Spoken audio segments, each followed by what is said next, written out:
हरिः ओम्। नाम्नां साष्टसहस्रं च ब्रूहि गार्ग्य महामते।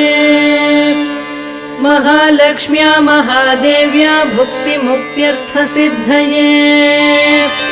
गार्ग्य उवाच सनत्कुमारमासीनं द्वादशादित्यसन्निभम् अपृच्छन् योगिनो भक्त्या योगिनामर्थसिद्धये।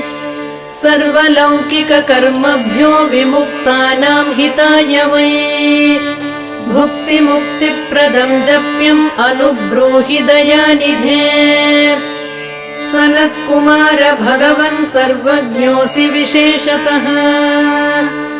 आस्तिक्यसिद्धये नॄणां क्षिप्रधर्मार्थसाधनम् खिद्यन्ति